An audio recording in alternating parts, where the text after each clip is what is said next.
انسانی جسم کے اعضاء و جوارح میں سب سے زیادہ جس عضو کی وجہ سے انسان جنت یا جہنم کا حقدار بنتا ہے وہ زبان ہے۔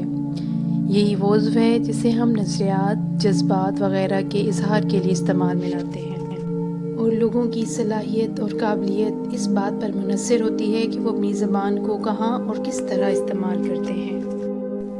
جسم کے اعضاء کی گواہی۔ اللہ تعالیٰ چاہتا ہے کہ بندہ مومن اپنے اعضائے بدن میں سے ہر عضو کی حفاظت کرے، کیونکہ انہی اعضاء کے ذریعے سے وہ ہر کام کرتا ہے۔ کبھی وہ کام اچھا ہوتا ہے اور کبھی برا، لیکن اللہ تعالیٰ چاہتا ہے کہ انسان اپنے اعضاء سے صرف اچھے کام کرے اور برے کام نہ کرے۔ اللہ تعالیٰ سورۃ یاسین میں فرماتا ہے کہ انسانی جسم کے سارے اعضاء قیامت کے دن اس کے اعمال کی گواہی دیں گے۔ اللہ تعالیٰ ارشاد فرماتا ہے، آج ہم ان کے منہ پر مہر لگا دیتے ہیں اور ان کے ہاتھ ہم سے بولیں گے اور ان کے پاؤں گواہی دیں گے اس کے بارے میں جو کچھ وہ کرتے رہے ہیں۔ سخت دل لوگ۔ حضرت عیسیٰ علیہ السلام فرماتے ہیں، اللہ تعالیٰ کے ذکر کے علاوہ زیادہ باتیں مت کیا کرو، کیونکہ جو لوگ اللہ تعالیٰ کا ذکر چھوڑ کر دنیا کی باتیں زیادہ کرتے ہیں ان کے دل سخت ہو جاتے ہیں، لیکن وہ یہ نہیں جانتے۔ زبان کا قابو رکھنا ایک خیرات ہے۔ پیغمبر اسلام صلی اللہ علیہ وآلہ وسلم فرماتے ہیں، اپنی زبان پر قابو رکھو، یہ ایک ایسی خیرات ہے جس کا فائدہ تم کو ہی ہوگا۔ یعنی زبان کو بری اور فضول باتوں سے روکے رکھو، کیونکہ یہ انسان کے اپنے مفاد میں ہے اور یہ صدقہ شمار ہوتا ہے۔ پھر فرمایا، جب تک زبان پر قابو نہ رکھے کوئی بھی بندہ دین کی حقیقت کو نہیں پہچان سکتا۔ بات زبان کا عمل ہے۔ بہت سے لوگ یہ سمجھتے ہیں کہ صرف چوری، زنا، شراب نوشی اور قتل وغیرہ ہی گناہ ہیں، جبکہ رسول خدا صلی اللہ علیہ وآلہ وسلم انسان کو یہ باور کراتے ہیں اس کی باتیں بھی اس کا عمل شمار ہوتی ہیں، کیونکہ بات زبان کا عمل ہے۔ جب آپ اپنی باتوں کو اپنے عمل کا حصہ نہیں سمجھتے، اس کا مطلب یہ ہے کہ آپ نے زبان کو کھلی چھوٹ دے رکھی ہے، اور جو زبان پر قابو نہیں رکھتا وہ گناہوں میں مبتلا ہوتا ہے، اور جب گناہ زیادہ ہوں تو عذاب خدا کا حقدار بن جاتا ہے۔ زبان کے لیے شدید عذاب تجویز۔ حضرت رسول اکرم صلی اللہ علیہ وآلہ وسلم فرماتے ہیں، اللہ تعالیٰ قیامت کے دن زبان کے لیے ایسا عذاب تجویز فرمائے گا کہ جسم کے باقی اعضاء میں سے کسی کے لیے بھی ایسا سخت عذاب نہیں ہوگا۔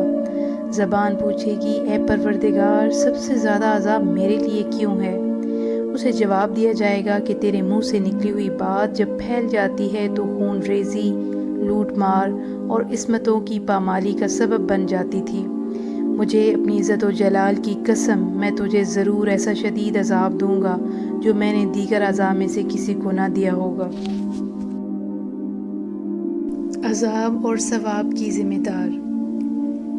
الفاظ دلوں میں بغض اور کینے کی آگ بھڑکاتے ہیں۔ منہ سے نکلے ہوئے الفاظ ہی دنیا کو جنگ اور فتنوں کے عذاب میں جھونک دینے کا باعث بنتے ہیں۔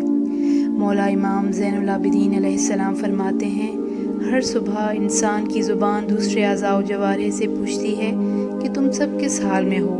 وہ کہتے ہیں، اگر تم قابو میں رہی تو ہماری خیریت ہے، خدا کے لیے ہمارے حال پر رحم کرنا، ہمارا عذاب اور ثواب تجھ سے وابستہ ہے۔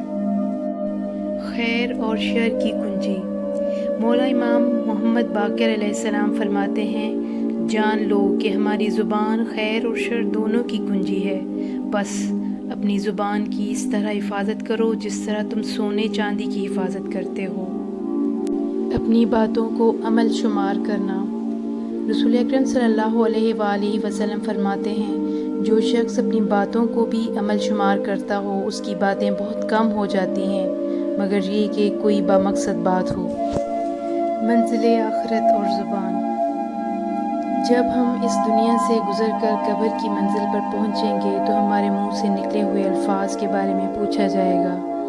دنیا میں جب ہم کچھ کہتے ہیں تو کچھ لوگ ہمارا ساتھ دیتے ہیں اور کچھ لوگ ہماری مخالفت کرتے ہیں، مگر جب آخرت میں ان الفاظ کے بارے میں جو ہم اور آپ نے اپنے بیوی بچوں، ہمسایوں یا دوسرے کمزوروں اور اپنے ماتحتوں کے بارے میں کہے تھے پوچھا جائے گا، تب ہمارا ساتھ دینے والا کوئی نہ ہوگا۔ جب ہم سے پوچھا جائے گا کہ تم نے اس زبان سے ظالم کی حمایت کیوں اور مظلوم کی مدد کیوں نہیں کی، کیوں کسی کی غیبت کی اور کیوں جھوٹ بولا اور کیوں زبان کے ذریعے لوگوں کو تکلیف پہنچائی، تو ہمارے پاس کیا جواب ہوگا؟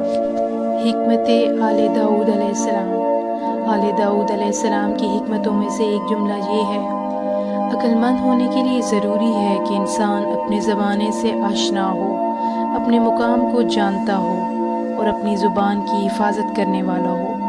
بس انسان اس دنیا میں جو بھی کام کرتا ہے یا زبان سے جو بات بھی کہتا ہے وہ خود اس کا ذمہ دار ہے، لہٰذا ہمیں کچھ کرنے یا کہنے سے پہلے ضرور غور کر لینا چاہیے کہ اس کام یا بات میں اللہ تعالیٰ کی خوشنودی شامل ہے یا نہیں۔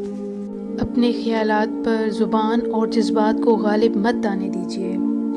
آج ہم اپنی زبان کو جس طرح چلا سکتے ہیں کوئی ہمیں ٹوکنے والا نہیں، مگر قیامت کے دن ہمیں بچانے والا بھی کوئی نہیں ہوگا۔